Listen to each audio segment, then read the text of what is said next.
হুজ্জাতুল ইসলাম ইমাম গাজালি রহমতুল্লাহি আলাইহি ওনার কিতাব মুকাশশিফাতুল কুলুবের মধ্যে তিনি বর্ণনা করেন যে আল্লাহ তাআলা এমন এক বিরাট আকৃতির ফেরেশতা সৃষ্টি করেছেন,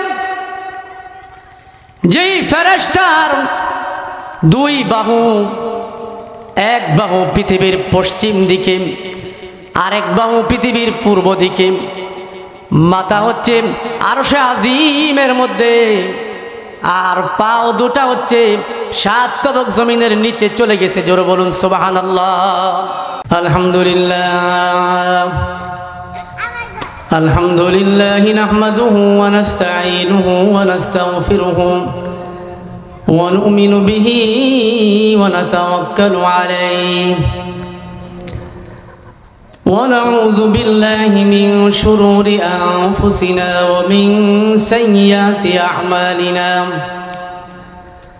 من يهده الله فلا مضل له ومن يضلله فلا هادي له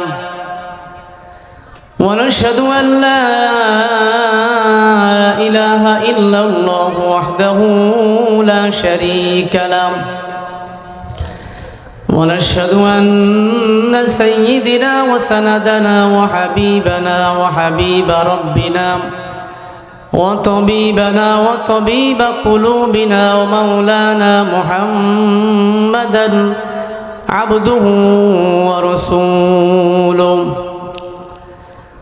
الذي أرسله بالحق بشيرا ونذيرا وداعيا إلى الله بإذنه سراجا وقمرا منيرا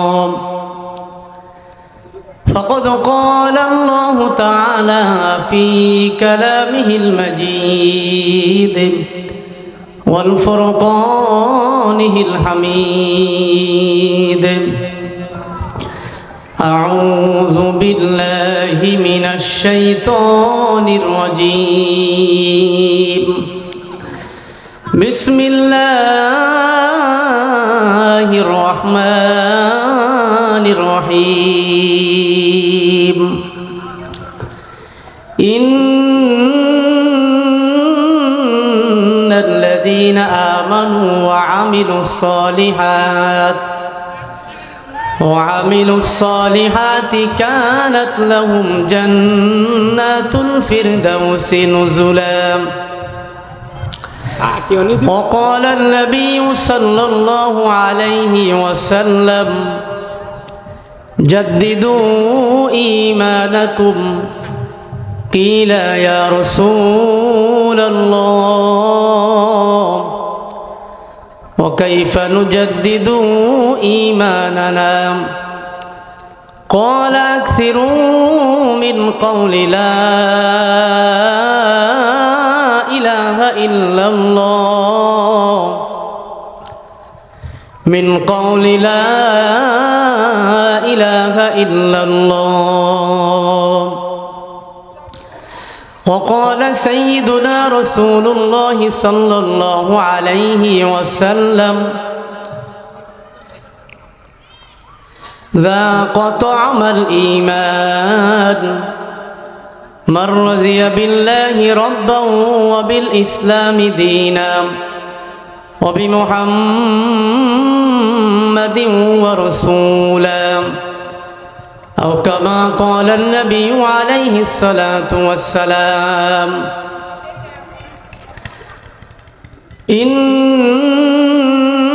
الله وملائكته يصلون على النبي يا أيها الذين آمنوا صلوا عليه وسلموا تسليما اللهم صل على محمد وعلى آل محمد كما صليت على إبراهيم وعلى آل إبراهيم إنك حميد مجيد اللهم بارك على محمد وعلى آل آل محمد كما باركت على إبراهيم وعلى آل إبراهيم إنك حميد مجيد بلغ العلا بكماله كشف الدجى بجماله حسنت جميع خصاله صلوا عليه وآله رہے میرے مسکن حوالی کعبہ بنے میرے مدفن دیار مدینہ بلغ العلا بکمالہ کشف الدجى بجماله حسنت جميع خصاله صلوا عليه وآله لا إله إلا الله لا إله إلا الله لا إله لا إله لا إله إلا الله محمد رسول الله صلى الله عليه وسلم تکبیر میں کلمہ میں نمازوں میں اذان میں تکبیر میں کلمہ میں نمازوں میں اذان میں اے نام الہی سے ملا نام محمد اے نام الہی سے ملا نام محمد لا زد ولا ند ولا حدني مولا لا زد ولا ند ولا حدني مولا الآن كما كان ولم يلق زوالا الآن كما كان ولم يلق زوالا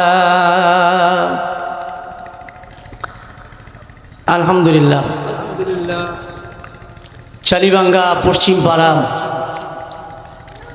মরহুম কামরুল ইসলাম এবং অত্র এলাকার সকল কবরবাসী রুহের মাগফিরাত কামনায় তৃতীয় বার্ষিক ওয়াজ দোয়ার মাহফিলের সম্মানিত প্রধান মেহমান বিশেষ মেহমান এবং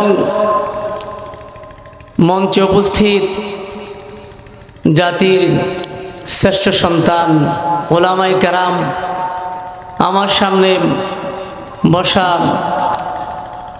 অত্যন্ত সম্মানিতা মুরব্বিয়ানে আজম কলিজার টুকরো যুবক ভাইয়েরা পর্দা আড়ালে অবস্থানরতা অত্যন্ত সম্মানিতা আবেদা সালেহা নেককার পর্দানিশীন মা ও বোনেরা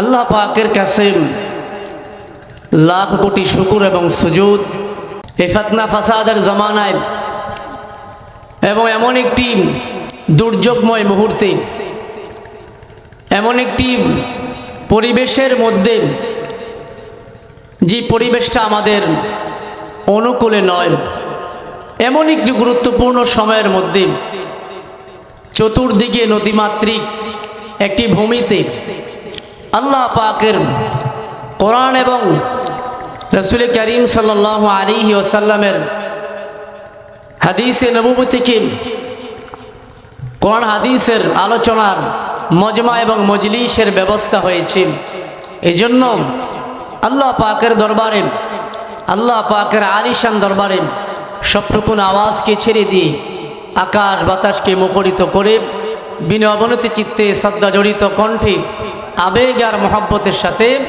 মালিকের আলিশান দরবারে দিল থেকে কালিমাতুর শুকর আদায় করি আলহামদুলিল্লাহ আরো জোরে বলি আলহামদুলিল্লাহ সাথে সাথে যার খাতিরে তামাম কুল কায়নাত রব্বে করিম সৃষ্টি করেছেন শাফিউল মুজনাবিন ইমামুল মুরসালিন সৈয়দুল মুরসালিন খাতামুন নবিয়িন সাকি কাউসার শাফে মাহশার নবুয়তে আফতাব আকায়ে মাদানী রসুল আরবি সুলতান মদিনা তাদের মদিনা আহমদ মুস্তফা মোহাম্মদ মুজতবা নূরে মুজাসসাম ফখরে দু আলম হুজুর আকরাম সাল্লাল্লাহু আলাইহি ওয়াসাল্লামের উম্মত হতে পেরেছি।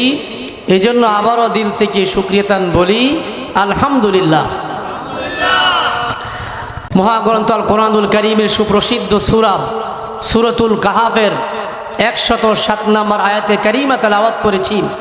বুখারী মুসলিম এবং মুসনাদে আহমদ তাবারানী থেকে কয়েকটি হাদিসের টুকরা তেলাওয়াত করেছি। সংক্ষিপ্ত সময়ের মধ্যে কিছু কথা আপনাদেরকে নিয়ে আলোচনা করব। ওমা তাওফীকি ইল্লা বিল্লাহ। এই যে আমরা এখানে বসলাম এবং দুরুদ প্রেরণ করলাম প্রিয় নবী মুহাম্মদুর রাসূলুল্লাহ সাল্লাল্লাহু আলাইহি ওয়াসাল্লামের উপর এবং আল্লাহ তাআলার বরত্ব এবং প্রশংসা গাওয়াহি সাক্ষী দিলাম এবং কয়েক মর্তবা জিকির আজকার করলাম। এই যে আসলাম বসলাম এগুলা করলাম, এতে কি লস হয়েছে না লাভ হয়েছে? জোরে বলেন। অনেক না কম? অনেক বেশি। কিন্তু সেই জিনিসটা আপনার আমার এই চর্মচক্ষু দিয়ে দেখা সম্ভব নয় যে কি লাভ হয়েছে।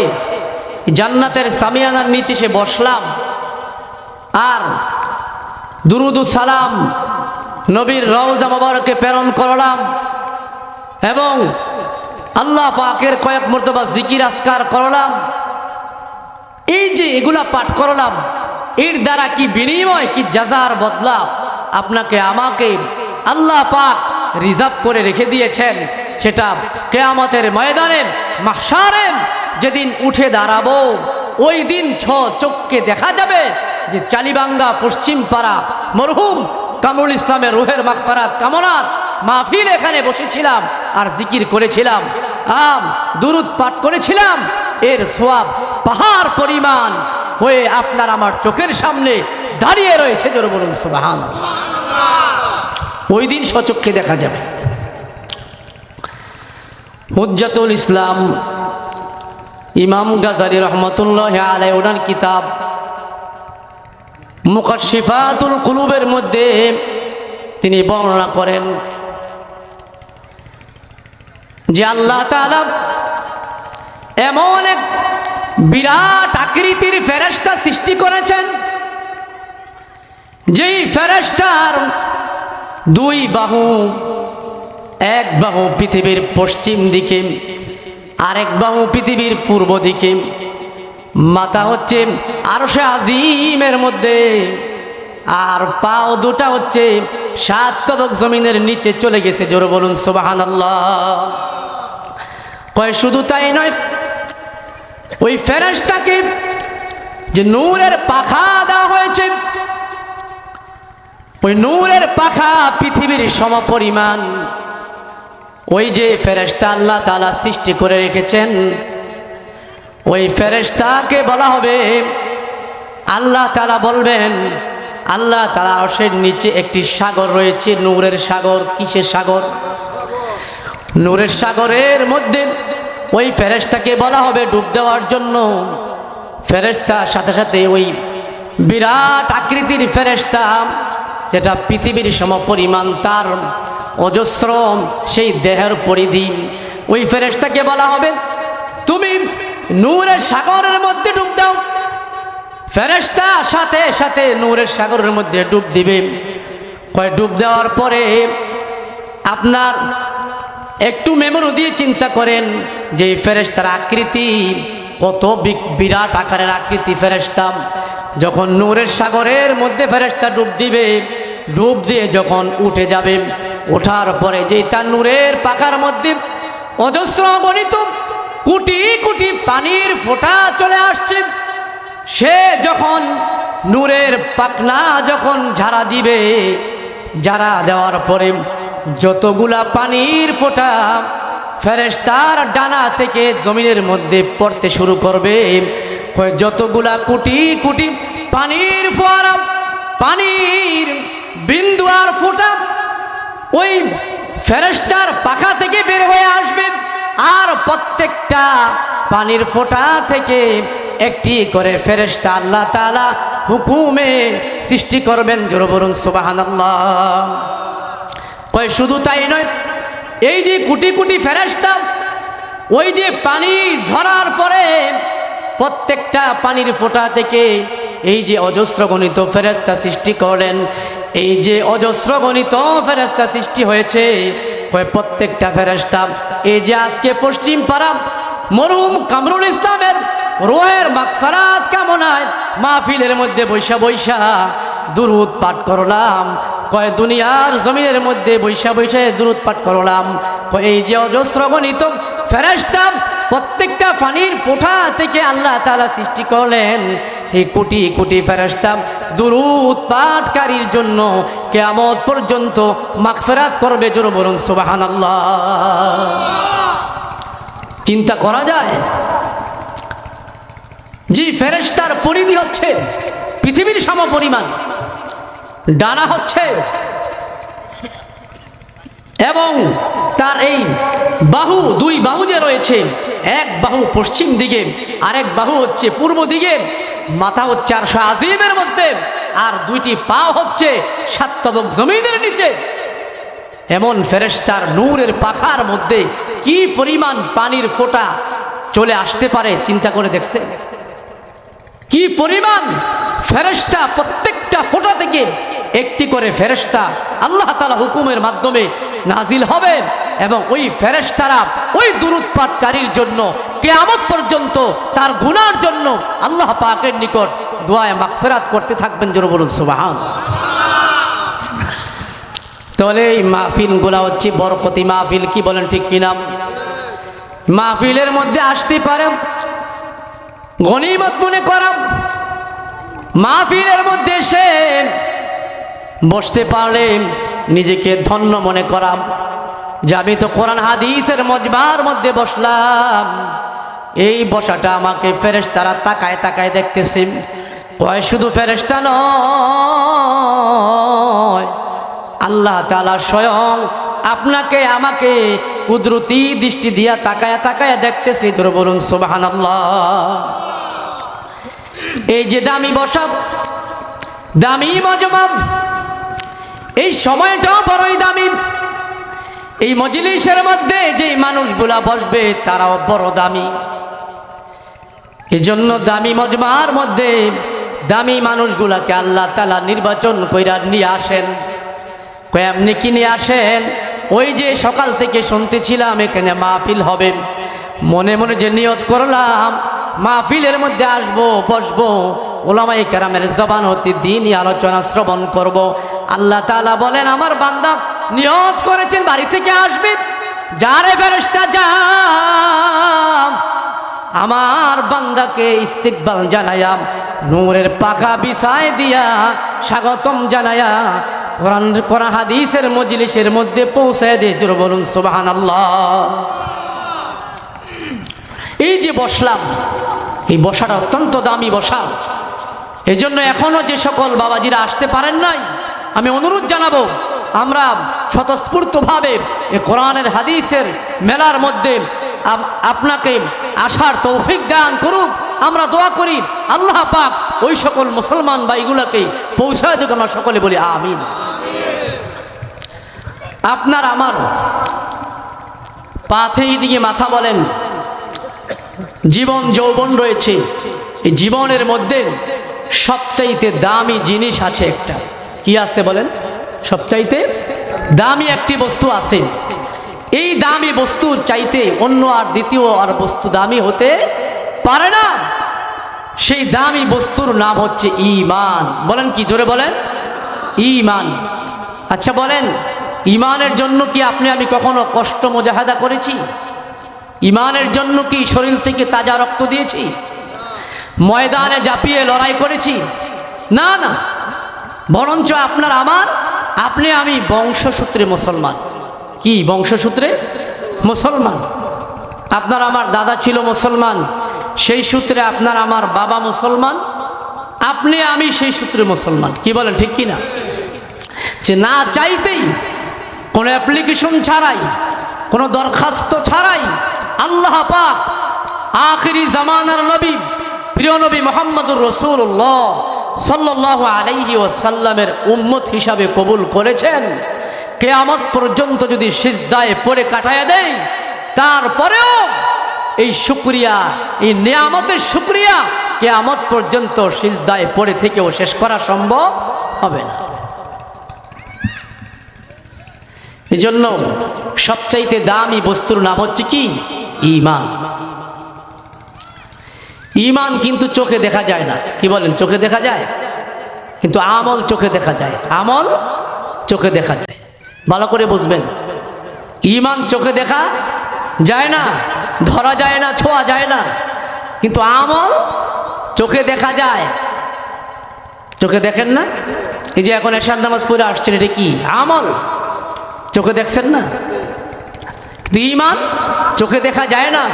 এই জন্য এটা ইতিকাদি বিষয়, বিশ্বাসের সাথে সম্পর্ক এটা, যে আখেরাত এবং নবী রাসূল ফেরেশতা পুনরুত্থান হাসরের ময়দানে যে আপনাকে আমাকে দাঁড়াতে হবে, এগুলার প্রতি পূর্ণ আস্থা এবং বিশ্বাসের নামই হচ্ছে ঈমান।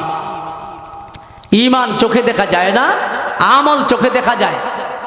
আমরা বীজ চিনি না? বীজ, জমিনের মধ্যে ফসল বপন করার জন্য কি রোপণ করি আমরা? বীজ। বীজ বপন যতক্ষণ পর্যন্ত না হবে ততক্ষণ পর্যন্ত ওই জমিন থেকে ফসল আশা করা যায় না। ঈমানটা হচ্ছে এটা বীজ, আর আমলটা হচ্ছে এটা ফসল, এটা গাছ। বীজের সাথে, বীজের সাথে যেমন ফসল এবং গাছের সম্পর্ক, ঈমানের সাথে তদ্রূপ আমলের সম্পর্ক। কি বলেন, ঠিক কিনা? বীজের সাথে যেমন ফসল এবং গাছের সম্পর্ক, ঈমানের সাথে তদ্রূপ আমলের সম্পর্ক। এই জন্য ঈমান ছাড়া আমল, আমার সাথে বলেন, ঈমান ছাড়া আমল, জোরে বলেন, ঈমান ছাড়া আমল, আমল ছাড়া ঈমান, কোনোটাই গ্রহণযোগ্যতা হয় না। যদি ঈমান থাকে, ঈমান থাকার পরে যদি কেউ আমল না করে, ওই ঈমানের কোনো গ্রহণযোগ্যতা নাই। আর কার আমল আছে কিন্তু ঈমান নাই, সেটারও গ্রহণযোগ্যতা নাই।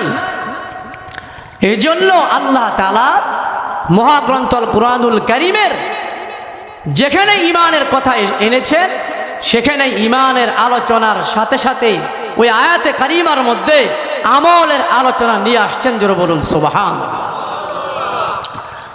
যেখানে ঈমানের আলোচনা হয়েছে সেখানেই আমলের আলোচনা নিয়ে আসছে। এই জন্য আপনার আমার শুরুতে কিন্তু আমার সাথে কথা বলতে হবে বাজান, আমার সাথে মাঝে মাঝে কথা বলতে হবে। আমরা কিন্তু বলেছি আপনার আমার জীবন যৌবনের সবচাইতে দামি বস্তুর নাম কি? ঈমান। সুতরাং ঈমান দেখা যায় না, আমল দেখা যায়। ঈমান হচ্ছে বীজের মতো, বীজ যেমন ফসলের সাথে সম্পর্ক, ঠিক ঈমান হচ্ছে এমন, এটা আমলের সাথে সম্পর্ক। যার ঈমানের পাশাপাশি আমলের অভ্যাস রয়েছে, আমলের জীবন রয়েছে, তার ওই জীবন আল্লাহ পর্যন্ত পৌঁছবে, আল্লাহ তাআলার কাছে তার ওই জীবন দামি হবে। জোরে বলুন সুবহানাল্লাহ। এই জন্য আল্লাহ তাআলা যেখানে ঈমানের আলোচনা করেছেন সেখানেই আমলের আলোচনা করেছেন। জোরে বলুন সুবহানাল্লাহ। আল্লাহ তাআলা বলেন, ইন্নাল্লাযীনা আমানু ওয়া আমিলুস সালিহাত কানাত লাহুম জান্নাতুল ফিরদাউসি নুজুলা। আল্লাহ তাআলা আপনাকে আমাকে ডাক দিয়েছেন, আল্লাহ তাআলা আপনাকে আমাকে মহাগ্রন্থ কুরআনুল কারীমের বহু জায়গার মধ্যে বারবার ডাক দিয়েছেন, হে ঈমানদার গণেরা তোমরা শোনো, দিলের কান দিয়া শোনো, আমি তোমাদেরকে রব্বে কারীম ডাক দিলাম। হে আমার বান্দা বান্দি, আমি তোমাকে ডাকতেছি, তুমি ভালো করে শোনো। আল্লাহ তাআলা বলেন, নিশ্চয়ই ঈমানদার যারা, নিশ্চয়ই ঈমানদার যারা, কয় যারা নেক আমল করবে, ঈমানের পাশাপাশি শুধু ঈমান গ্রহণ করার পরে, ঈমান থাকার পরে এমনি সে জীবন যৌবন পার করবে না। ইন্নাল্লাযীনা আমানু ওয়া আমিলুস সলিহাত, যারা নেক আমল করবে, আমলে সলেহ করবে, কানাত লাহুম জান্নাতুল ফিরদাউসি নুজুলা, তাদের জন্য, তাদের আপ্যায়নের জন্য, তাদের মেহমানদারি করার জন্য জান্নাতুল ফিরদাউস রয়েছে। জোরে বলুন সুবহানাল্লাহ। আমি যদি ঈমানের পাশাপাশি নেক আমল করি, নেক আমল করে আল্লাহ তাআলা বলেন কানাত লাহুম, তোমার জন্য রয়েছে জান্নাতুল ফিরদাউস, সব চাইতে দামি জান্নাত। ওই জান্নাত তোমাকে ইস্তিকবাল জানাইবে, স্বাগতম জানাইবে। শুধু জান্নাত ইস্তিকবাল জানাইবে এমনটা নয়, আল্লাহ তাআলার নিকট জান্নাতে আবেদন করবে, হে আল্লাহ তোমার এই বান্দাটা বড়ই মকবুল বান্দা, তোমার এই বান্দাটা বড়ই বান্দার বান্দা, তোমার এই বান্দাটা আমলে সলেহ করনেওয়ালা বান্দা, তুমি তোমার এই বান্দা বান্দিকে আমি জান্নাতুল ফিরদাউসের মেহমান বানাইলে আমি জান্নাত ধন্য হয়ে যাব। জোরে বলুন সুবহানাল্লাহ। আল্লাহ তাআলা সেদিন দুনিয়ার মধ্যে নেক আমল করার কারণে, দুনিয়ার মধ্যে আমলে সলেহ করে যাওয়ার কারণে মরতে দেরি হবে, আপনাকে আমাকে জান্নাতের মেহমান করতে মুহূর্ত দেরি হবে না। জোরে বলুন সুবহানাল্লাহ। এই জন্য পয়গম্বর বলেন জাদ্দিদু ঈমানাকুম, জাদ্দিদু ঈমানাকুম। নবীজি যখন সাহাবাদের কিনে মসজিদে নববীর মধ্যে আলোচনা করতেছিলেন, হে সাহাবারা ঈমানকে তোমরা তাজা করো, ঈমানকে তোমরা তাজা করো। নবী বললেন জাদ্দিদু ঈমানাকুম। সাহাবা বুঝলেন না, প্রশ্ন করলেন ইয়া রাসূলুল্লাহ ওয়া কাইফা নুজাদ্দিদু ঈমানানা।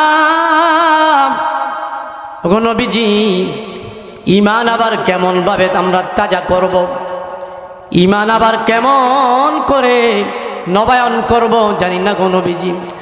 নবীজি প্রতি উত্তরে সাথে সাথে বলে দিলেন ক্বালাম আকসিরু, ক্বালা আকসিরু মিন কওলি লা ইলাহা ইল্লাল্লাহ, মিন কওলি লা ইলাহা ইল্লাল্লাহ। কয় তোমার ঈমান যদি তাজা করতে হয়, তোমাদের ঈমান যদি নবায়ন করতে হয়, বেশি বেশি জবান দিয়ে আল্লাহ তাআলার জিকির করো, লা ইলাহা ইল্লাল্লাহ, লা ইলাহা ইল্লাল্লাহ, লা ইলাহা ইল্লাল্লাহ, লা ইলাহা ইল্লাল্লাহ, লা ইলাহা ইল্লাল্লাহ মুহাম্মাদুর রাসূলুল্লাহ। পয়গম্বর বলেন তোমাদের ঈমান যদি তাজা করতে হয়, জবান দিয়ে বেশি বেশি লা ইলাহা ইল্লাল্লাহ তালকিন করো, জবান দিয়ে বেশি বেশি লা ইলাহা ইল্লাল্লাহর জিকির করো। কয় তোমরা যদি লা ইলাহা ইল্লাল্লাহ বেশি বেশি করে যদি জপন করতে পারো আমার উম্মত, কয় তোমার ঈমান আস্তে আস্তে করে নবায়ন হবে। শুধু তাই নয়, তোমার ঈমান গুনাহ তাজা হবে। জোরে বলুন সুবহানাল্লাহ। দুনিয়ার মেশিন বলেন, যেই কোনো মেশিন আস্তে আস্তে ব্যবহার করতে করতে দুর্বল হয়, কি বলেন ঠিক কিনা? আবার ওই মেশিনটাকে মেকারের কাছে নিয়ে যাওয়া হয়, মেকারের কাছে নিয়ে যাওয়ার পরে ওই মেশিনের মধ্যে মেডিসিন দিয়ে ওই মেশিন দত করে ভালোভাবে পরিষ্কার করে জ্বালা দিয়ে সুন্দরভাবে আবার সেখানে এমনভাবে স্পেয়ার ক্ষমতা দিয়ে সেখানে ওই ধারণ ক্ষমতা বাড়ানোর জন্য সেখানে ট্রিটমেন্ট করে, কি বলেন ঠিক কিনা? কয় এমন কি কোনো ব্যাটারি যখন নিয়ে যাওয়া হয় ওই ব্যাটারি নতুনভাবে সুন্দরভাবে চার্জ করে দেওয়া হয়, কি বলেন ঠিক কিনা?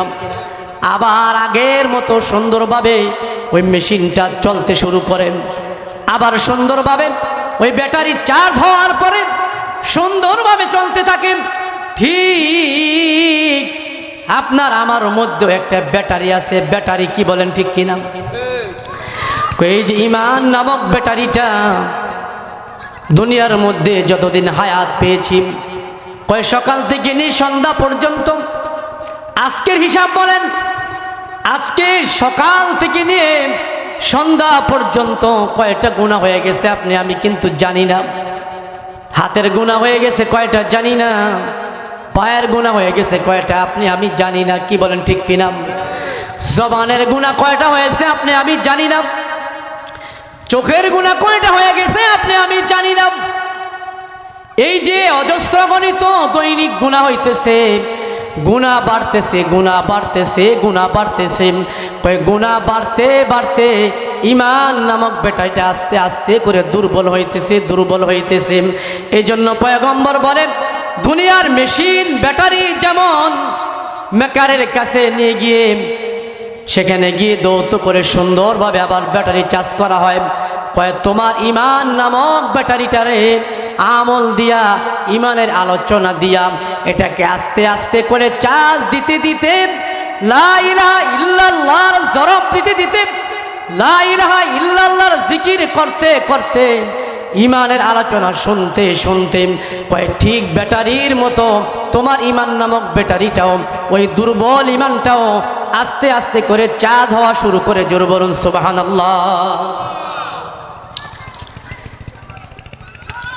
আপনি আমি জানি যে আপনার আবার ঈমানটা কোন পর্যায়ে আছে। বলতে পারেন হুজুর ঈমান কোন পর্যায়ে আছে আপনি আমি কিভাবে বলবো?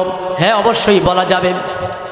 পয়গম্বর মুহাম্মাদুর রাসূলুল্লাহ সাল্লাল্লাহু আলাইহি ওয়াসাল্লাম শত শত বছর পূর্বে আপনাকে আমাকে সেই পথ বলে গিয়েছেন যে তোমাদের ঈমান তোমরা নিজেরাই বুঝতে পারবে যে ঈমানটা তোমাদের কোন পর্যায়ে রয়েছে, ঈমানটা কোন হালাতে চলে গেছে, ঈমানটা আসলেই তাজা হইতেছে কিনা, ঈমানটা তোমাদের মজবুত হইতেছে কিনা, ঈমানটা নবায়ন হইতেছে কিনা, তুমি নিজেরটা নিজেই সেই থার্মোমিটার দিয়ে বোঝার যোগ্যতা তোমার মধ্যে অর্জন হবে। জোরে বলুন সুবহানাল্লাহ। পয়গম্বর আরবি সাল্লাল্লাহু আলাইহি ওয়াসাল্লাম বলেন, ইযা সাররাতকা হাসানাতুকা ওয়া সাআতকা সাইয়্যাতুকা ফাআনতা মুমিন। পয়গম্বর বলেন, তুমি তোমার ঈমানকে থার্মোমিটার দিয়ে তুমি মাইপা লও, তোমার ঈমানটা কোন পর্যায়ে রয়েছে, তোমার ঈমানটা দিন দিন দুর্বল হইতেছে কিনা না সবল হইতেছে, তুমি তোমারটা বুঝতে পারবে। কয় কেমন ভাই বুঝবানি? উম্মত শোনো, কয় তুমি যখন নামাজে দাঁড়ায় যাইবা, কয় তোমার নামাজে দাঁড়ায় যাওয়ার পরে তোমার অন্তর তোমাকে সাক্ষী দিবে, বলে দিবে যে নামাজ তোমার কাছে ভালো লাগে না, তোমার কাছে বিতৃষ্ণা লাগে না, পেরেশানি লাগে না, হাই হুতাশ লাগে, কখন মসজিদ থেকে বের হব এরকম পেরেশানি হয়ে যায় নাকি না, নামাজে দাঁড়াইলে আমার কলবের মধ্যে আত্মতৃপ্তি আসে, এটা নিজের কলবের মধ্যে নিজেই সেই থার্মোমিটার দিয়া বোঝার যোগ্যতা আল্লাহ তাআলা দিয়েছেন। জোরে বলুন সুবহানাল্লাহ। কোরআন তেলাওয়াত শুনলে বিরক্তি হয় কিনা? নামাজের মধ্যে দাঁড়ায় গেলেন মজা আসে কিনা? না, মজা লাগে না। নামাজের মধ্যে দাঁড়ায় গেলে না পেরেশানি হয়ে যায়, না বিরক্ত হয়ে যায়। কোরআন হাদিসের মজমার মধ্যে আসলে কখন উঠবো না বসে থাকবো এরকম পেরেশানি হয়ে যায়। যদি অন্তর বলে যে আসলেই তো আমি যে নেক আমল করার জন্য মসজিদে আসলাম, ওয়াজ মাহফিলের প্যান্ডেলের মধ্যে আসলাম, কোরআন তেলাওয়াত শুনলাম, জিকির করলাম, এই যে মজলিসগুলোর মধ্যে বসে গেলাম, বসার দ্বারা কি আমার অন্তরের মধ্যে আত্মতৃপ্তি হয় কিনা, আমার কলবের মধ্যে মজার স্বাদ আসে কিনা, এটা আমি নিজে উপলব্ধি করতে পারবো। কি বলেন ঠিক কিনা? এবং যদি মজা না লাগে, খারাপ লাগে, বিতৃষ্ণা লাগে, পেরেশানি লাগে, এটাও অন্তরের মধ্যে সেই প্রভাব আসবে। নিজে বলতে পারবো যে আমার কাছে ভালো লাগে কি না মন্দ লাগে। এই জন্য পয়গম্বর বলে, যদি তোমার ভালো লাগে, তোমার যদি মজা লাগে, তোমার যদি স্বাদ লাগে, ইযা সাররাতকা হাসানাতুকা ওয়াসাতকা সাইয়্যাতুকা ফাআনতা মুমিন।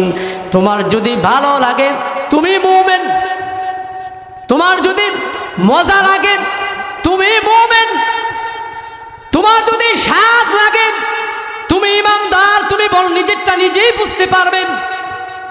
তোমার যদি নামাজের মধ্যে দাঁড়ায় গেলে নামাজের মধ্যে মজা লাগে, পেরেশানি লাগে না, তো নিজে নিজে বলা যাবে যে আসলে আমার ইমানটা কোন পর্যায়ে আছে। না মসজিদ থেকে বের হয়ে যাব, কখন মসজিদ থেকে বের হবে পেরেশানি লাগে, নিজেরটা নিজেই সেদিন বুঝতে পারবো। কি বলেন ঠিক কিনা? এই জন্য পয়গম্বর বলেন, ভালো কাজ করলে যদি তোমার ভালো লাগে, ভালো কাজ করলে যদি তোমার আত্মতৃপ্তি আসে অন্তরের মধ্যে, জিকির করলে যদি তোমার অন্তরের মধ্যে যদি স্বাদ আসে, মজা আসে, বুঝতে পারবা তোমার ইমান ঠিক আছে। আর যদি ভালো কাজ করার দ্বারা তোমার অন্তরের মধ্যে আত্মতৃপ্তি আসে না, তোমার কলবের মধ্যে মজা আসে না, তখন বোঝা যাবে ইমান নামক সেই ব্যাটারির মধ্যে চার্জ লাগবে, দুর্বল হয়ে গেছে। দিন দিন গুনার ময়দানে জাপায় পড়তে পড়তে, গুনার কাজ করতে করতে এমন অবস্থা হয়ে গেছে, নামাজ ভালো লাগে না, গান ভালো লাগে, কোরআন তেলাওয়াত ভালো লাগে না, দুনিয়ার যত গুনাহের মজমা আছে সেগুলো ভালো লাগে, কোরআন তেলাওয়াত ভালো লাগে না, জিকির ভালো লাগে না, নগ্ন সিনেমা ভালো লাগে, কোরআন তেলাওয়াত জিকির ওয়াজের মাহফিল ভালো লাগে না, দুনিয়ার গানের মজমা তার কাছে ভালো লাগে, দুনিয়ার মজলিসের মধ্যে ওয়াজের মজমা তার কাছে ভালো লাগে না, তার কাছে গুনার মজমা ভালো লাগে, মজা লাগে। তখন বুঝতে হবে ইমান নামক ব্যাটারিটার মধ্যে উন ফুকায় আর গুই ফুকায় ধরে গেছে। জোরে বলুন ঠিক কিনা? এই জন্য পয়গম্বর বলেন, তোমাদের ইমান থার্মোমিটার দিয়া মাইপালো, আসলেই তোমাদের ইমানগুলা কোন পর্যায়ে আছে। ভালো কাজ করলে যদি ভালো লাগে, অন্তরের মধ্যে যদি আত্মতৃপ্তি আসে, তাহলে বুঝবা তোমার ইমান দিন দিন তাজা হইতেছে। জোরে বলুন সুবহানাল্লাহ। আর যদি ভালো কাজ করার দ্বারা যদি অন্তরের মধ্যে প্রশান্তি লাগে না, মজা লাগে না, পেরেশানি ভাব আসে, বিরক্তি ভাব আসে, তখন বোঝা যাবে ইমানের মধ্যে দিন দিন দুর্বলতা চলে আসতেছে। আমার ইমান নামক ব্যাটারিটা কোরআনের মজমায় বৈশা বৈশা, হক্কানি ওলামায়ে কেরামের জবান হতে সিনা বৈশা বৈশা এটাকে দৌত করা প্রয়োজন রয়েছে। জোরে বলুন ঠিক কিনা? এই জন্য এই মাহফিলগুলো হচ্ছে অন্তরাত্মা পরিষ্কার পরিচ্ছন্ন করার একটি জায়গা। যতক্ষণ পর্যন্ত ওলামায়ে কেরামের চেহারার দিকে মহব্বতের নজরে তাকায় থাকা হবে, ততক্ষণ পর্যন্ত প্রতি সেকেন্ডে সেকেন্ডে চেহারার গুণাগুলা ঝরতে থাকবে, ঝরতে থাকবে। জোরে বলুন সুবহানাল্লাহ। এই জন্য এই মজমাটা আল্লাহ পাকের কাছে বড়ই দামি মজমা। হাসরের ময়দানে মাটি আপনার আমার সাক্ষী দিবে। হাসরের ময়দানে মাটি আপনার আমার পক্ষে সাক্ষী দিবে যে কোরআন হাদিসের মজমার মধ্যে এই মুসলমান বান্দাগুলা বসা ছিল আমার উপরে, আমি জমিন নামক বিছানার উপরে তারা বৈশা বৈশা কোরআন হাদিসের আলোচনা শুনেছিল। ওলামায়ে কেরামের জবান হতে আমলের নিয়তে কথাগুলা শ্রবণ করেছিল। আমি জমিন তাদের পক্ষে সাক্ষী দিলাম। সেদিন জমিনের সাক্ষী গ্রহণ করা হবে, জমিনের সাক্ষী দিতে দেরি হবে। আল্লাহ তাআলা আপনাকে আমাকে জান্নাতের মেহমান বানাইতে মুহূর্ত দেরি করবে না। জোরে বলুন সুবহানাল্লাহ। এই জন্য পয়গম্বর বলেন, যাকাত তামাল ঈমান মার রাজিয়া বিল্লাহ মার রাজিয়া বিল্লাহি রাব্বাও ওয়া বিল ইসলামি দীনা وبمحمد ورسولا পয়গম্বর বলেন ওই মানুষটা ওই ব্যক্তিটা প্রকৃত ঈমানের স্বাদ পেয়ে গেছে কয় যেই মানুষটা আল্লাহকে আল্লাহ বলে পাওয়ার পরে আল্লাহকে আল্লাহ বলে পাওয়ার পরে সে মাইনা নিছে যে আমার প্রভু একমাত্র আল্লাহ, আমার মালিক হচ্ছে একমাত্র আল্লাহ। ওই মানুষটা যদি স্বীকার করেন আর দিল থেকে অন্তর থেকে যদি মাইনা নেন আমার আল্লাহ আমার প্রভু হচ্ছে আল্লাহ, সে অন্তর থেকে সন্তুষ্টি হয়ে যায়। আর যদি সে বলে যে ইসলাম যে আমি পাইলাম এই ইসলামকে দিন হিসাবে পায়া আমি সন্তুষ্ট হয়েছি, কই শুধু তাই নয়, আখিরি জামানার নবী মুহাম্মাদুর রাসূলুল্লাহ সাল্লাল্লাহু আলাইহি ওয়াসাল্লামকে নবী হিসাবে পাই আমি খুশি হয়ে গেছি। কয় কেউ যদি আল্লাহকে রব হিসেবে পায়াম সন্তুষ্ট হয়ে যায়, ইসলামকে দিন হিসাবে পায়াম সে খুশি হয়ে যায়, কয় নবীকে কয় নবী হিসাবে পায়া সে খুশি হয়ে যায়, কয় তার যা কত আমাল ঈমান সে ঈমানের প্রকৃত স্বাদ পায়া গেছে। জোর বলুন সুবহানাল্লাহ। আল্লাহকে আল্লাহ বলে পেয়ে সন্তুষ্ট হয়ে যাওয়া, ইসলামকে দিন হিসাবে পেয়ে সন্তুষ্টি হয়ে যাওয়া এবং মুহাম্মদুর রাসূলুল্লাহ সাল্লাল্লাহু আলাইহি ওয়াসাল্লামকে নবী হিসাবে পেয়ে সে সন্তুষ্টি হয়ে যাওয়া। নবী বলেন আমি বলি না, পয়গম্বর বলেন সে ওই মানুষটা প্রকৃত ঈমানের স্বাদ পাইল। জোরে বলুন সুবহানাল্লাহ। মুআজ্জিজ হাজিরিন, ঈমান এমন একটি দাবি জিনিস, এজন্য ঈমান নবায়ন করতে বলা হয়েছে। নবী বলেন তোমাদের ঈমানগুলা নবায়ন করো, নতুন করো, পুরান হয়ে গেছে। কই কি দিয়া পুরান হইল? কই গুনার ময়লা দিয়ে তোমার ঈমানগুলা পুরান হয়ে গেছে। গুনার আবর্জনা দিয়ে এই অন্তরটা সয়লাভ হয়ে গেছে। গুনার মরিচিকা দিয়ে কলবটা এমনভাবে কলুষিত হয়ে গেছে, কই সেখান থেকে তোমাকে আস্তে আস্তে করে বের হয়ে আসতে হবে। আর বের হয়ে আসার রাস্তায় একটা ঈমানের সাথে নেক আমল করা। জোরে বলুন সুবহানাল্লাহ। এই জন্য অন্তরের মধ্যে সবসময় বেশি বেশি লা ইলাহা ইল্লাল্লাহর জিকিরের জরব বেশি বেশি দেওয়া। পয়গম্বর বলেন জাদ্দিদু ঈমানাকুম, কিলা ইয়া রাসূলুল্লাহ ওয়া কাইফা নুজাদ্দিদু ঈমানানা। সাহাবারা প্রশ্ন করেছিলেন ঈমান আবার কিভাবে বৃদ্ধি হবে, ঈমান আবার আমরা কিভাবে নবায়ন করব? নবী বলেন ক্বাল আকসিরু মিন কওলি লা ইলাহা ইল্লাল্লাহ, কয় বেশি বেশি করে জিকির করো, লা ইলাহা ইল্লাল্লাহর জরব লাগাও। তোমার এই যে কলুষিত হয়ে গেছে কলবটা, সেখান থেকে আস্তে আস্তে করে গুনাহ নামক ময়লা আবর্জনা আর ঝং ধরে গেছে, সেখান থেকে বের হয়ে কলবের মধ্যে নূরের জ্যোতিষ্ময় আলো প্রবেশ করবে। জোরে বলুন সুবহানাল্লাহ। আমরা তো জিকির করি না, অথচ সকাল নাই, দুপুর নাই, সন্ধ্যা নাই, হার হালাতে সর্ব অবস্থায় মালিকের জিকির করা যায়। কি বলেন? সর্ব অবস্থায় জিকির করা যায়, সর্ব অবস্থায় জিকির করা যায়।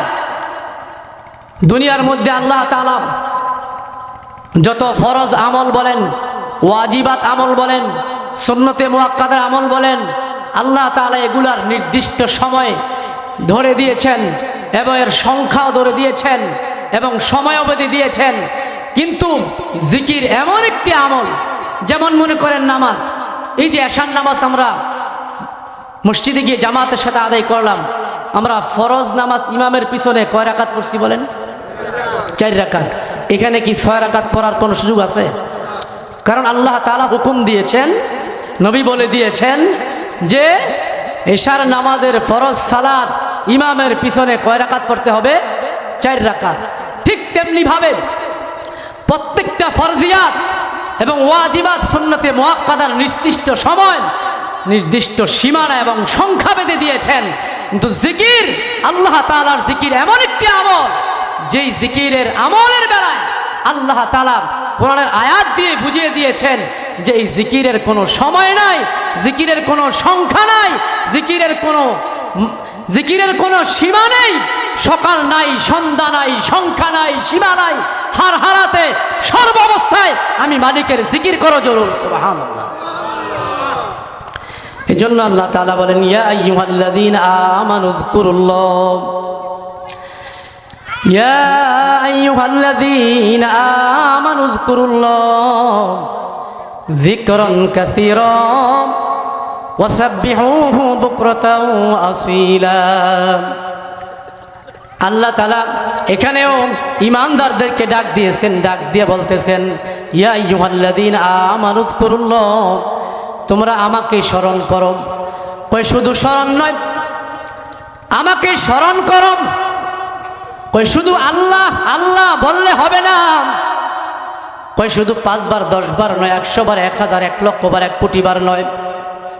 কই যতক্ষণ পর্যন্ত তোমার শ্বাস জারি আছে, কই যতক্ষণ পর্যন্ত তোমার হায়াত বাকি আছে, যতক্ষণ সময় পর্যন্ত তুমি দুনিয়ার মধ্যে জিন্দা আছো, কই যতক্ষণ পর্যন্ত সবাই দুনিয়ার মধ্যে তুমি হায়াতের মধ্যে আছো, কই শ্বাস প্রশ্বাস শেষ মুহূর্ত পর্যন্ত, বাকি থাকা মুহূর্ত সময় পর্যন্ত তুমি আমাকে ডাকো, জিকির করো। উযকুরুল্লাহ যিকরান কাসীরা, আমাকে অধিক সময়। কয় অধিক সময় মানে 1 লাখ নয়, 2 লাখ নয়, 1 কোটি নয়, 2 কোটি নয়, সকাল নয়, সন্ধ্যা নয়, দুপুর নয়। কয় বেশি বেশি করি আমাকে তোমরা ডাকো। কয় বেশি বেশি করি আমাকে স্মরণ করো, অধিক পরিমাণ তোমরা আমাকে স্মরণ করো। আমাকে তোমরা যদি অধিক পরিমাণ সময় স্মরণ করো দুনিয়ার মধ্যে, আমি তোমাকে আমার ফেরেশতাদের মজলিসের মধ্যে আরশে বৈশা স্মরণ করব। জোরে বলুন সুবহানাল্লাহ। এই জন্য বেশি বেশি কাকে ডাকবো? কয় বান্দা তুমি আমাকে তোমার গুনাহযুক্ত জিহ্বা দিয়া স্মরণ করলা, আর আমি মালিক আমার পবিত্র জিহ্বা, কুদরতি পবিত্র জিহ্বা দিয়া তোমাকে স্মরণ করলাম। জোরে বলুন সুবহানাল্লাহ। স্মরণ করতে হবে। ও বান্দা তুমি দুনিয়ার যত সামান্য, দুনিয়ার সামান্য বেশি মুষ্টিময় কিছু সংখ্যক হবে মানুষের মাঝে আমাকে স্মরণ করলাম, আমি তোমাকে কোটি কোটি ফেরেশতাদের মজলিসের মধ্যে, কই দুনিয়া নয়, আরশ আজিম নামক বরকতি জায়গার মধ্যে তোমার নাম স্মরণ করলাম। জোরে বলুন সুবহানাল্লাহ। নবীজি বলেছিলেন যে ঈমান নবায়ন, এইজন্য বেশি বেশি কাকে ডাকবো? আল্লাহকে আমল করেছিলেন। আর সকাল নাই, সন্ধ্যা নাই, দুপুর নাই, এমন 100 নয়, 1000 নয়, 1 লক্ষ নয়, 1 কোটি নয়, যখনই সময় পাবো, যখনই আমার হায়াত বাকি রয়েছে, হায়াত বাকি থাকা মুহূর্ত পর্যন্ত কাকে স্মরণ করতে হবে? আল্লাহকে স্মরণ। হযরতে বেলালের জীবন যত বেশি আল্লাহকে স্মরণ করব, তত বেশি এই অন্তর থেকে গুনাহ বের হবে আর নূরের আলো প্রবেশ করবে। জোরে বলুন সুবহানাল্লাহ। প্রথম শহীদ সাহাবারা সুমাইয়ার জীবন দামি হয়েছে ঈমানকে যে তারা নবায়ন করার জন্য, ঈমানের জন্য সাহাবারা দামি হয়ে গেছে ঈমানকে তাজা করার কারণে। ঈমানের জন্য নবীজি বলেছিলেন যে ঈমান নবায়ন করো, ঈমান তাজা করো। ইসলামের জন্য সাহাবারা আমল করেছিলেন, আর প্রত্যেকটা সাহাবা ঈমান আমল নিজের এমন ভাবে সুন্দর হয়েছিল, আল্লাহ তাদের উপর সন্তুষ্টি ছিল, তারাও আল্লাহর উপর সন্তুষ্টি হয়ে গেছেন। জোরে বলুন সুবহানাল্লাহ। দ্বীন এবং ইসলামকে কতটুকু মুহাব্বত করেছিলেন। আজকে যদি আপনাকে হযরতে বেলালের জীবনী জানেন, ঈমান নামক পরীক্ষার জায়গা খাব্বাবের জীবনী জানেন, আমার ইসলামের মহিলাদের মধ্যে, মানুষের মধ্যে প্রথম শহীদ সুমাইয়ার জীবনী শুনেছেন যে তারা ইসলামের জন্য, ঈমানের জন্য, দ্বীনের জন্য কেমন কত কষ্ট করেছেন, ঈমানের জন্য কত কষ্ট করেছেন। একরকম দ্বীন এবং ইসলামের জন্য নিজের জীবন বাকি রেখে দুপুরে হয়ে যায়, নিজের জীবনকে আল্লাহর জন্য বিলাই দিয়েছিলেন। কি বলেন ঠিক কিনা? সাহাবাদের ইতিহাস দিকে তাকাইলে বোঝা যায় যে তারা দ্বীন এবং ইসলামকে কতটুকু মুহাব্বত করেছিলেন। জোরে বলেন। আজকে যদি আপনাকে আমাকে কি পরীক্ষা, ঈমান নামক পরীক্ষার জায়গার মধ্যে দাঁড় করিয়ে দেওয়া হয়, সামনে আসতেছেন, আমার মনে হয় না মানুষ নাই 1000 মানুষের মধ্যে একজন উম্মত ঈমান নামক পরীক্ষার মধ্যে আমরা টিকবো কিনা কি বলেন সন্দেহ আছে কোনো মানুষ নাই তাকে আপনার আমার ঈমানটা কচু পাতার পানির মতো সকালে একরকম দুপুরে আরেক রকম বিকালে হয়ে যায় আরেক রকম যোগ্য কি বলেন ঠিক কিনা আল্লাহ তাআলা প্রেরণ করেন না সকালে একরকম দুনিয়ার দুপুরে হয়ে যায় আরেক রকম কোনটা বিকালে আবার রং পরিবর্তন হয়ে যায় বোঝার যোগ্যতা দিয়ে এই যে সামনে নির্বাচন আসতেছে জোরে বলুন ঠিক কিনা ঈমানি পরীক্ষা আসতেছে কি বলেন ঈমানি পরীক্ষা জোরে বলেন ঈমানি পরীক্ষা কি পরীক্ষা যেমন ঈমানি পরীক্ষার সামনে আসতেছে নির্বাচন এমন কোন মানুষ নাই রাষ্ট্রীয় আমানত তাকে আল্লাহ তাআলা ভোট দেওয়া যেমন কিঞ্চিত পরিমাণ বোঝার যোগ্যতা দেয় নাই এমন কোন মানুষ নাই তাকে ভালো কোনটা মন্দ কোনটা জাস্টিফাই করার জন্য চয়ন এবং নির্বাচন করার জন্য তাকে এতটুকু ক্ষমতা যোগ্যতা দিয়ে দুনিয়ার মধ্যে আল্লাহ তাআলা প্রেরণ করেন নাই আল্লাহ তাআলা দুনিয়ার ভালো কোনটা মন্দ কোনটা হারাম কোনটা হালাল কোনটা এতটুকু বোঝার যোগ্যতা দিয়ে দুনিয়ার মধ্যে মানুষকে প্রেরণ করেছেন জোরে বলুন ঠিক কিনা ময়দানে এইজন্য ঈমানি পরীক্ষা সামনে আসতেছে যে তুমি তো অমুক ব্যক্তিকে ভোট যেমন আর রাষ্ট্রীয় আমানত এই গুনার নির্বাচন যেমন হয়েছিল রাষ্ট্রীয় আমানতকে ভোট দেওয়া যেমন রাষ্ট্রীয় একটি দায়িত্ব ঠিক তেমনি ভাবে নির্বাচনের মধ্যে ভোট দেওয়া ঈমানি দায়িত্ব রয়েছে জোরে বলুন ঠিক কিনা ছিল তার একটা এই জন্য আমার ভোট আমি দেব চলে আস যাকে খুশি তাকে দেব ঈমান দেখে দেখে কি দেখে বলেন ঈমানি পরীক্ষা ঈমান দেখে দেখে আমার হাত দিয়ে এই যে আঙ্গুলের ছাপটা দেওয়ার চেষ্টা করব এমন জায়গায় যেন আমার আঙ্গুলের ছাপ না পড়ে হাসরের ময়দানে আদালতে কিবরিয়ার মধ্যে দাঁড়াতে না হয় যে তুমি তো অমুক ব্যক্তিকে আঙ্গুলের ছাপ দিয়ে দিয়েছিলাম আর সে দুনিয়ার মধ্যে এই গুনার কাজের মধ্যে লিপ্ত হয়েছিল তুমি যে তাকে ভোট দিয়ে দুনিয়ার মধ্যে নির্বাচন করেছিলা আজকে হাসরের ময়দানে তোমার ভোটের কারণে দুনিয়ার মধ্যে যে সে গুনার বাস্তবায়ন করেছিল তার একটা জানেন তুমি আমল নামার মধ্যে চলে আসছে জোরে বলুন নাউজুবিল্লাহ সেখানে আমলের আলোচনা এইজন্য ঈমানি পরীক্ষার মধ্যে যদি আপনাকে আমাকে উত্তীর্ণ হতে হয় জাস্টিফাই করে করে শুধু নির্বাচন নয় জীবনের প্রত্যেকটি ক্ষেত্রে আপনাকে আমাকে আদালতে কিবরিয়ায় আল্লাহ তাআলার কাছে এগুলা পেশ করতে হবে এবং সেখানে সম্মুখীন হতে হবে আল্লাহ তাআলার আদালতে কিবরিয়ার মধ্যে যাররা যাররা পরিমাণ হিসাব দিতে হবে এক বিন্দু পরিমাণ হিসাব না দিয়ে আপনার আমার পক্ষে সম্ভব হবে না এক কদম সামনে বাড়াতে কি বলেন ঠিক কি উত্তীর্ণ হবে দুনিয়ার এজন্য আল্লাহ তাআলা বলেন হবে হাসরের ময়দানে যেখানে আল্লাহ তাআলা ঈমানের আলোচনা করেছেন জান কবজা সেখানে আমলের আলোচনা করেছেন এজন্য আল্লাহ তাআলা বলেন ইন্নাল্লাযীনা আমানু ওয়া আমিলুস সলিহাত কানাত লাহুম জান্নাতুল ফিরদাউসি নুজুলা কিন্তু পরিমাণ কোনো কষ্ট না পায় হে আমার বান্দা বান্দিরা শোনো দুনিয়ার মধ্যে আমি তোমাদেরকে আমার বান্দাকে একেবারে অল্প সময় দিয়া প্রেরণ করেছি দুনিয়াটা হচ্ছে পরীক্ষার একটি সেন্টার এখানে দুনিয়ার মধ্যে পরীক্ষার মধ্যে যারা উত্তীর্ণ হবে দুনিয়ার পরীক্ষার মধ্যে যারা উত্তীর্ণ হবে হাসরের ময়দানে শুধু নয় কয় সে দুনিয়ার মধ্যে যখন তার জান কবজা করার জন্য আজরাইল চলে আসবে কয় আজরাইলকে বলে দেওয়া হবে এই বান্দা আমার পরীক্ষায় উত্তীর্ণ হয়ে গেছে সাবধান সাবধান তার জান এমন ভাবে কবজা করবা আমার বান্দা যাতে বিন্দু পরিমাণ কোনো কষ্ট না পায় জোরে বলুন সুবহানাল্লাহ জান্নাতি কুমের বিছানা কয় শুধু তাই নয় আমার বান্দাকে যখন কবরের মধ্যে রাখা হবে কয় মুনকার নকির দুইজন ফেরেশতা যখন চলে আসবে সওয়াল জবাব করার জন্য মান রাব্বুকা ওমান দীনুকা ওমান নাবিয়ুকা সবই দ্বারা হবে যেটা কার চেহারা আল্লাহ তাআলা ফেরেশতাকে বলবে এই ফেরেশতা শুন আমার বান্দাকে কোনো ডিস্টার্ব করিস না দুনিয়ার মধ্যে আমার বান্দা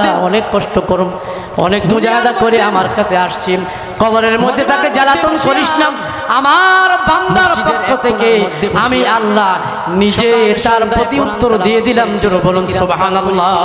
কে তোরা ডিস্টার্ব করিস না। কবরের মধ্যে জান্নাতি ঘুমের বিছানার মধ্যে, জান্নাতি বিছানার মধ্যে আরামের ঘুমটাকে পাড়ায়া দেন। আর আল্লাহ যেদিন কিয়ামতের ময়দান কায়েম হবে, দুনিয়ার মধ্যে ওই কিয়ামতের ময়দান কায়েম হওয়ার আগে আগে আমার বান্দাকে এক মুহূর্তের জন্য ডিস্টার্ব করিস না, জ্বালাতন করিস না। জোরে বলুন সুবহানাল্লাহ। আমি তার কোরআন তেলাওয়াত ওই যে দুনিয়ার মধ্যে সাক্ষী দিলাম, দুনিয়ার মধ্যে বান্দাকে ছাড়াম মজমার মধ্যে বসিয়া, জান্নাতের মসজিদের এক কোণার মধ্যে বসিয়া সকাল সন্ধ্যায় কোরআন তেলাওয়াত করেছিল, জিকির আজকার করেছিল। সঙ্গে নিয়ে ওই যে কবর নামক ভয়ঙ্কর জায়গা, কবর নামক ভয়ঙ্কর জায়গার মধ্যে যখন তাকে রাখা হবে, জিকির এবং কোরআন তার মাথার সামনে এসে দাঁড়ায়া যাবে। আর আল্লাহকে বলবে আমি তার পক্ষে সুপারিশ করতেছি। দুনিয়ার মধ্যে মসজিদের এক কোণার মধ্যে বৈশা তোমার নাম যাপন করেছিল, মজমার মধ্যে বৈশা তোমার নাম যাপন করেছিল তোমার বান্দা, আমি তার জিকির, আমি তার কোরআন তেলাওয়াত আজকে তার সবককে সাক্ষী দিলাম। আমার এই বান্দাকে ছাড়াম আমি এক মুহূর্তের জন্য জান্নাতের মধ্যে কদম রাখবো না। জোরে বলুন সুবহানাল্লাহ। কোরআনুল কারীম তাকে নিয়া সঙ্গে নিয়া জান্নাতের মধ্যে প্রবেশ করবে। জোরে বলুন সুবহানাল্লাহ। জীবন এই জন্য দুনিয়ার মধ্যে হতে জীবনকে সাজাতে হবে, আখিরাতের রঙে রঙিন করতে হবে, গুনাহ করতে কবরের সাজে সাজাতে হবে। যার মধ্যে মৃত্যু থেকে শুরু হবে, মৃত্যুর মধ্যে যদি এমন অবস্থা হয়ে যায়, আল কবরু রাউদাতুম মিন রিয়াদিল জান্নাহ আও ফারাতুম মিন হুফারিন নার। পয়গম্বর বলেন দুনিয়ার মধ্যে যদি নেক আমল করা হয়, ঈমানের তো কোনো নেক আমল করার পরে কবরের মধ্যে যখন তোমাকে রাখা হবে, কবরের মধ্যে রাখতে দেরি হবে বান্দা, তোমার কবরটা জান্নাতের টুকরায় মুহূর্ত পরিণত হইতে দেরি হবে না। জোরে বলুন সুবহানাল্লাহ। আর যদি দুনিয়ার মধ্যে থেকে জীবন যৌবনকে বরবাদ করে ফেলাই, জীবনকে যদি শেষ করে দেই, গুনাহ করতে করতে যদি জীবন যৌবনকে শেষ করে দেই, কবরের মধ্যে রাখতে দেরি হবে, কবরটা জাহান্নামের গর্তে পরিণত হইতে মুহূর্ত দেরি হবে না। জোরে বলুন নাউজুবিল্লাহ। এই যে আজকে মরহুম, এজন্য জীবনকে সুন্দর করার প্রয়োজন আছে কিনা নাই বলেন? আজকে তৃতীয় কি দিয়ে? নেক আমল দিয়ে। কি দিয়ে? নেক আমল দিয়ে। ভাই ঈমানের তো কোনো গ্রহণযোগ্যতা নাই আমল ছাড়া। শুরুতে আলোচনা করতেছিলাম এই যে মানুষটা আমাদের চোখের সামনে, ঈমানের কোনো গ্রহণযোগ্যতা নাই আমলবিহীন, আবার আমলের কোনো গ্রহণযোগ্যতা নাই ঈমানবিহীন। এজন্য একটা আরেকটার সাথে সম্পৃক্ত। সেই ঈমানের সাথে যার আমল ঠিক হয়ে যাবে, তাহলে তার ঈমান সুন্দর হয়ে যাবে। আমল আর ঈমান এই জিনিসটা সুন্দর হলে দুনিয়া থেকে সে জান্নাতি মেহমান হয়ে কবরে যেতে পারবে। জোরে বলুন সুবহানাল্লাহ।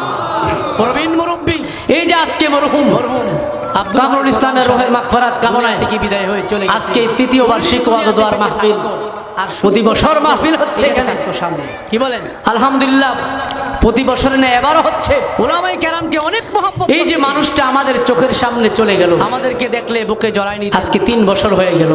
আজকে কি বলেন দুনিয়া থেকে 3 বছর হয়ে গেল, অন্ধকার কবরে চলে গেছে।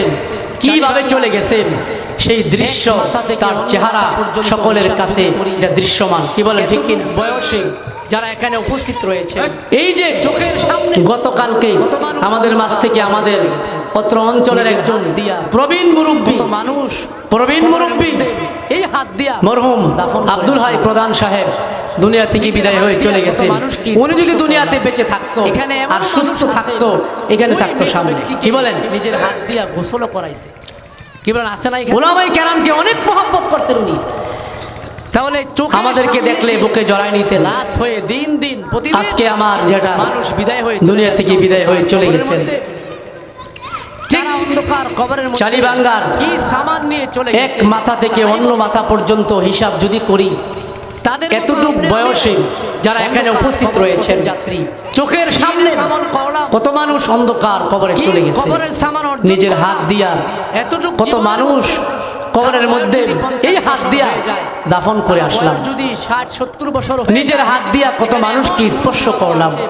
এখানে এমনও মানুষ আছে ওই মৃত ব্যক্তিকে নিজের হাত দিয়া গোসল করায়। তো 70 কি বলেন, আছে না এখানে?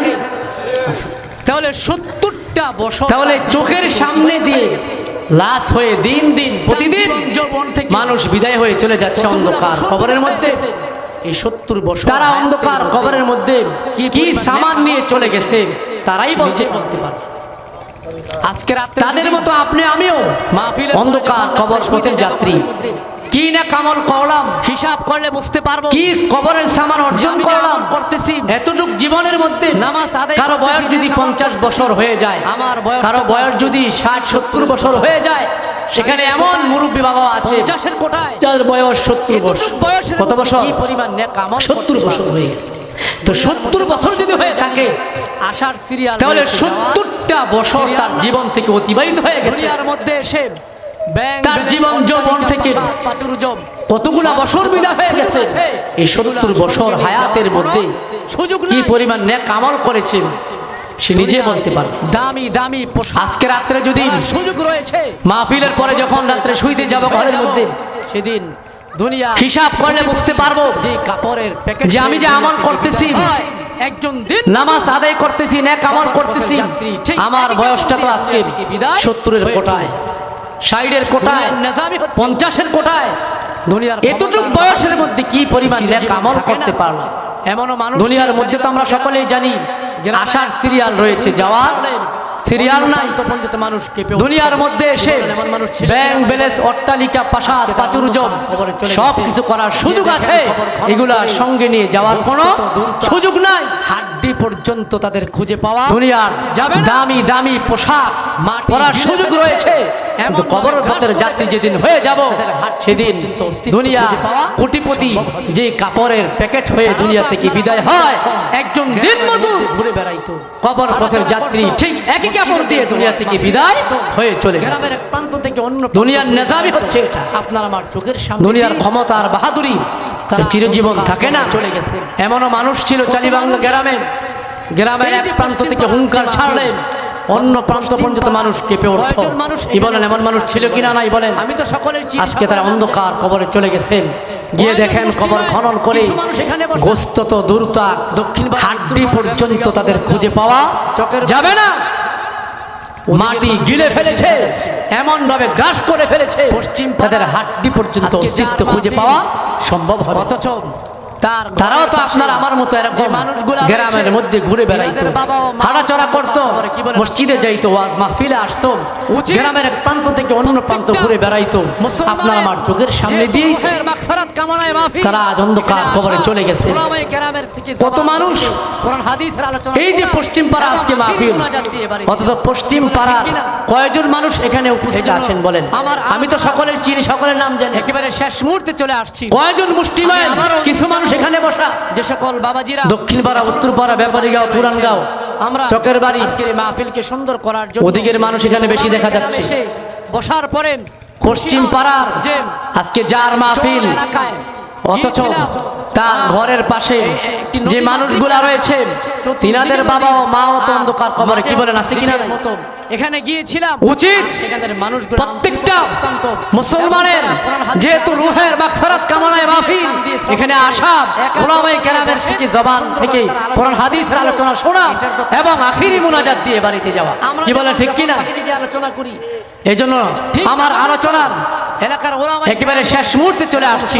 মাহফিল আমি আবার অনুরোধ জানাবো যে সকল বাবাজিরা এখনো পর্যন্ত বাড়িতে রয়েছেন, আমরা আজকের এই মাহফিলকে সুন্দর করার জন্য যাতে ওলামায়ে কেরাম এসে বসার পরে খুশি হন যে দেখার পরে চর এলাকায় গিয়েছিলাম, এই একটি নদী মাতৃক এলাকা, চতুর্দিকে নদী আর মাঝে একটি দ্বীপের মতো এখানে গিয়েছিলাম। আর সেখানের মানুষগুলো আন্তরিকতা অত্যন্ত, এবং তারা কোরআন হাদিসের আলোচনা অত্যন্ত দিনের কান দিয়ে শ্রবণ করে একাগ্রতা নিয়ে বসে সুন্দরভাবে তারা আলোচনা শুনেছিল।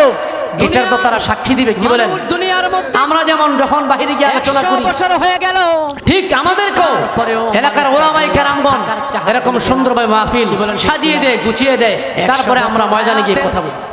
বাচ্চা তা আমরাও তাদের জন্য দোয়া করি জিজ্ঞাসা করা হয় যে আমার ভাই আপনাকে যদি আসবে দেখে যাতে মাহফিলটা দেখার পরে আনন্দে বাগবাগ হয়ে যায়, খুশি হয় যে না আলহামদুলিল্লাহ অত্যন্ত চমৎকার মানুষগুলা মাহফিলের সামিয়ার নিচে এসে বসে হয়ে গেছে। গেলেও থাকে এই জন্য দুনিয়ার মধ্যে থাকার জায়গা নয়, কি বলেন ঠিক কিনা?